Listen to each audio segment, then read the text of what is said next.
Conversamos con el profesor David Lahoz, profesor universitario, catedrático, abogado, politólogo, ambientalista y especialista en derecho constitucional. En el segmento anterior hablábamos del panorama que presenta el país en cuanto al deterioro de los recursos medioambientales y cuáles serían las medidas puntuales que usted aconsejaría para revertir esa situación. La primera medida es cumplir con la Constitución y la ley. Ese es el juramento que hace todo funcionario público. Esa es la primera. La segunda, diría yo, es trabajar conjuntamente con las comunidades, porque son las comunidades las que pueden decir a los funcionarios cuál es la situación. Es decir, el ministro debería hacer levantamientos zona por zona de cuál es la situación de nuestros ríos, quién está cumpliendo con el programa de reforestación a nivel nacional y quién está protegiendo o no los bosques. Porque ¿qué es lo que sucede? En el Estado Dominicano siempre ha habido dos puestos que son muy apreciados, que son los de inspectores. Todo el mundo quiere ser inspector. Y entonces, cuando usted es inspector de medio ambiente o cuando usted está encargado de una oficina de medio ambiente, no es una oportunidad para trabajar lo que usted ha obtenido, es una oportunidad para usted que resolver sus problemas económicos. Eso quiere decir que es la gente del poder, es la gente del gobierno la que depreda.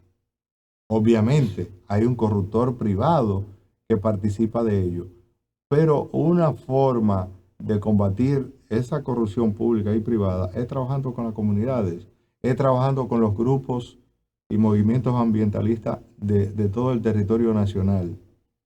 Y a veces, cuando se le escucha, es para dar información a las autoridades locales que están depredando. Y entonces, muchos de esos líderes comunitarios lo que tienen es problemas. Yo conozco casos de, por ejemplo, Ministerio Público Ambiental, que la comunidad pone una denuncia y el fiscal ambiental, en lugar de investigar esa denuncia, que es lo que dice el Código Procesal Penal y es lo que dice la ley ambiental, lo que le dice, pues lléveme usted al lugar para que me diga dónde están depredando, o dígame quién está depredando, dígame con quién yo hablo en la comunidad. Entonces, para inspeccionar un río, se requiere que el funcionario público esté acompañado de un denunciante, o lo que se quiere es que ese comunitario tenga problemas con los jefes políticos y Los los que están funcionarios depredando. de esa zona.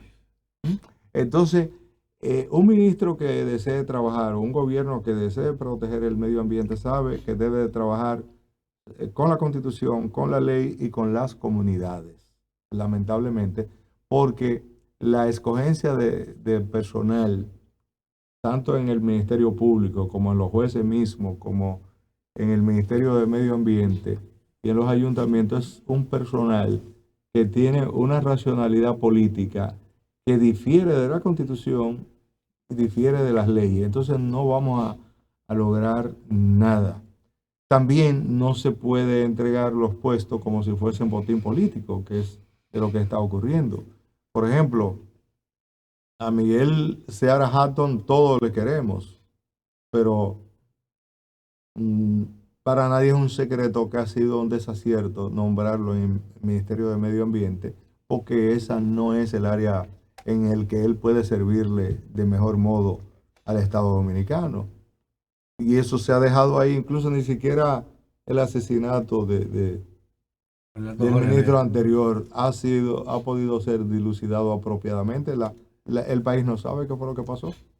No sabe cuáles son las intrigas internas que existían, si terminaron o si sigue latente el problema al interior de Eso ese está en los ministerio. tribunales, está conocido.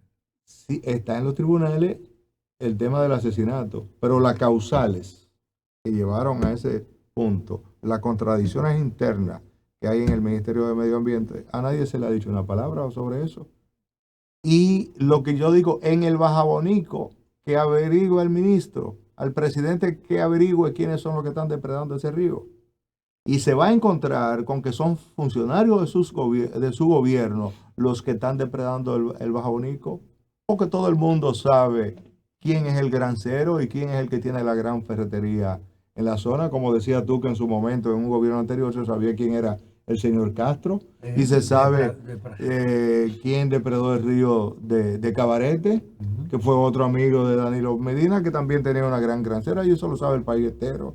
Y en Puerto Plata se sabe qué funcionario es que está exportando agregado de Navarrete por el puerto de Puerto Plata, está acabando con los materiales de Navarrete, y eso es de manera impune que se hace, y se están rompiendo las carreteras. Se dijo que era para sacar materiales para ampliar la carretera, y mentira, es para exportarlo. Es la grancera, lo que hacen es vender materiales para la construcción.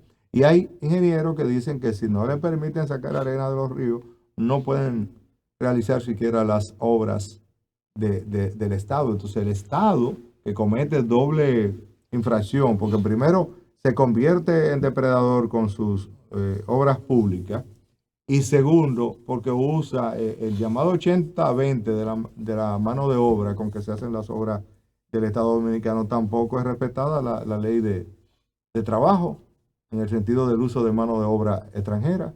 Entonces, lo que quiero decir es que el gobierno tiene que entrar a su legalidad, tiene que trabajar frente a la nación, tiene que ser transparente, tiene que pedirle auxilio a la población para poder desarrollar una política de cogobernanza que impida esa depredación, porque nos vamos a quedar sin agua, nos vamos a quedar sin bosque, y a la postre también dañaremos nuestro turismo, porque el turismo esencialmente tiene a los recursos naturales como su recurso esencial. Entonces, siendo como es la naturaleza el recurso esencial del turismo, el Estado tiene la obligación de proteger estos recursos. Y no, o sea, a nivel público, es más, no se sabe qué se está haciendo en medio ambiente. O sea, es un ministerio público hasta ahora inexistente, o que está a oscura, porque no sabemos qué se está haciendo ahí. Solo se sabe que se sigue depredando ríos, que se siguen depredando bosques, y que no hay una política de manejo de los desechos sólidos. Solo se puede admitir, y hay que decirlo, que en materia de contaminación sónica hay avance significativo. Es decir, en el 19, el Congreso Nacional promulgó una ley muy efectiva y que está haciendo que aquellos que son acusados de contaminación sónica, una vez procesados, tengan problemas, y se ha estado disminuyendo el tema del ruido ambiental, principalmente en las ciudades, principalmente con los colmadones y este tipo de cosas. Falta mucho trabajo porque Medio Ambiente tampoco ha iniciado una campaña de concienciación sobre lo dañino que es el ruido.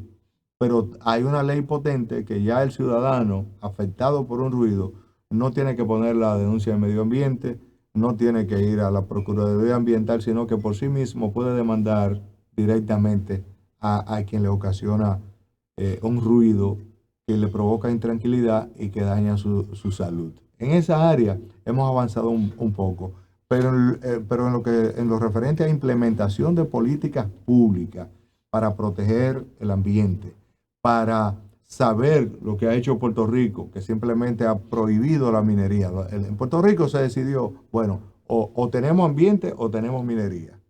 Entonces, bueno, queremos ambiente, que desaparezca la minería, pero aquí hay un conflicto latente y permanente entre política ambiental y política minera, y a la larga sabemos quién gana. Gana la política minera, por eso el Valle del Cibao está completamente depredado, por eso el Cotuí, la gente está llena de enfermedades con la Por la contaminación de los ríos. Con la contaminación de los ríos. No, los residentes en esa zona no pueden sembrar una mata, no pueden tener una gallina, no pueden tener un cerdo, no pueden tener una vaca, porque incluso lo que están observando es que tanto las plantas como sus animales domésticos están sufriendo mutaciones y muriendo.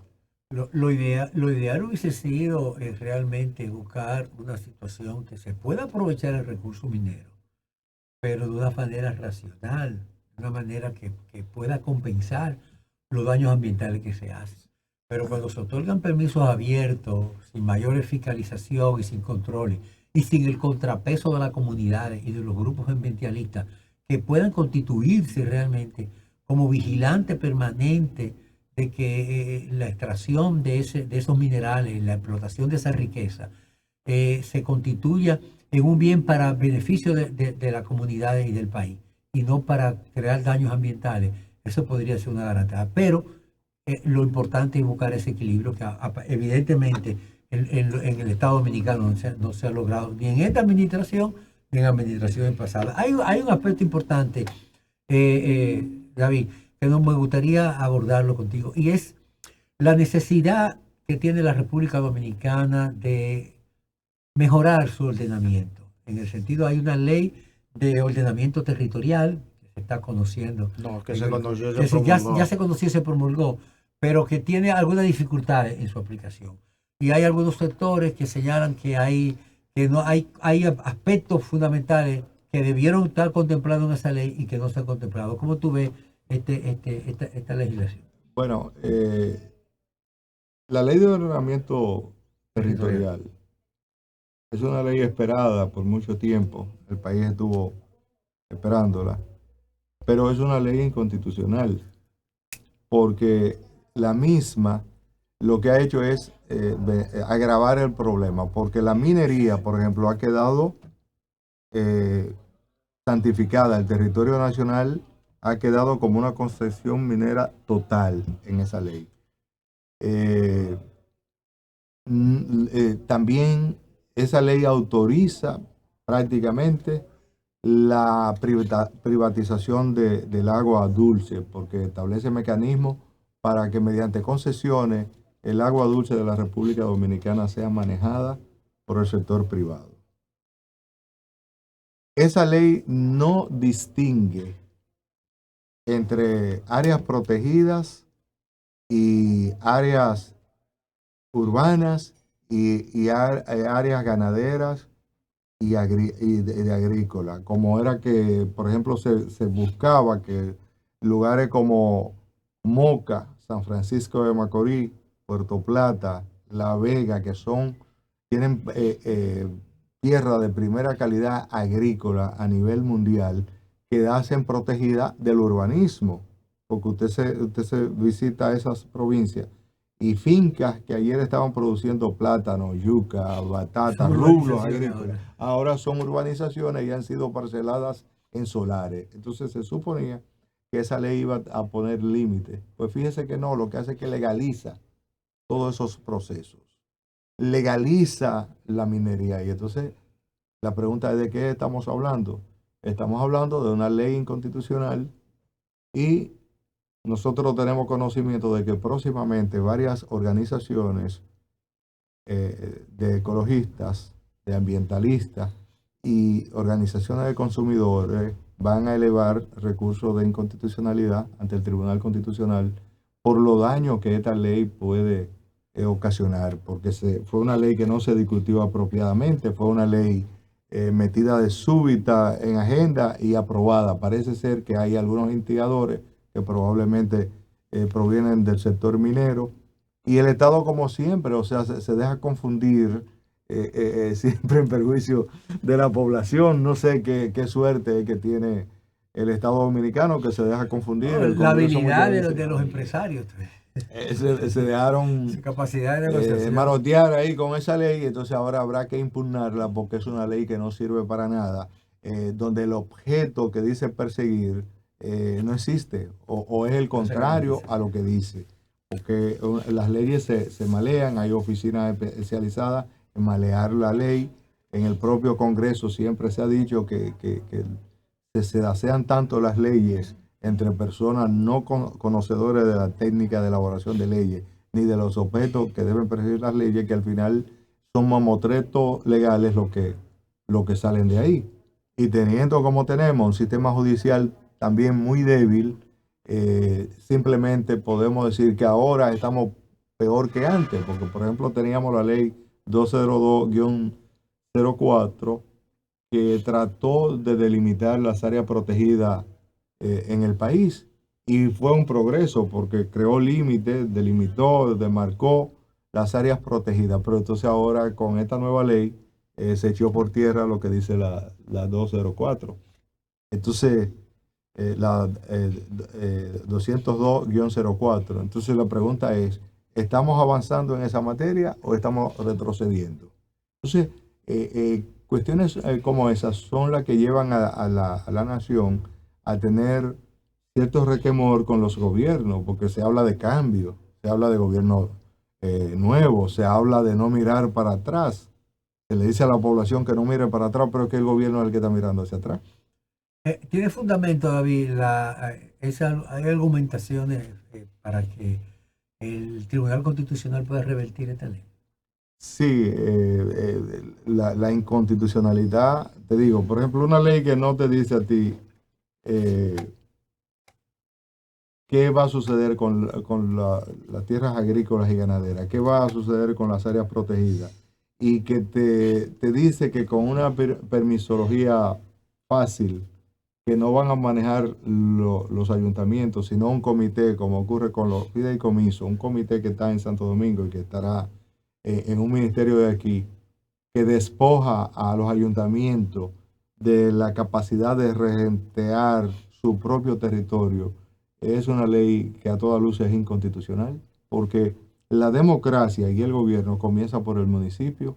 Entonces, si la ley deja a los municipios sin funciones, choca con la ley de municipio, con la 176-07, y con otras leyes que tienen que ver con el gobierno local y la propia Constitución de la República. Entonces, es una ley inviable y que en lugar de resolver problemas, que era lo que se esperaba, como es de qué terreno es urbanizable y cuál no, lo que hace que lo agrava, porque tú tienes un terreno agrícola y tú puedes ir a solicitar un permiso para urbanizarlo. ¿Qué es lo que está protegiendo la ley? Porque eso es lo que se esperaba, era que esa ley dijera que áreas específicas y bien definidas en todo el territorio nacional no podían ser objeto de urbanismo, por ejemplo, o que una determinada área protegida, como lo establece la ley y lo ha establecido siempre, no puede ser tocada a menos que fuese por una ley nueva y previo estudio de impacto ambiental, que es lo que dice la ley ambiental. Entonces, si se soslaya todo eso, estamos hablando de una ley inconstitucional. Amigos televidentes, estamos con David Lahoz y a nos gustaría que David tratara el tema relativo a lo que debe ser la colaboración entre las comunidades, el gobierno, organizaciones no gubernamentales para garantizar la protección del medio ambiente. Pero esto después de estos consejos comerciales.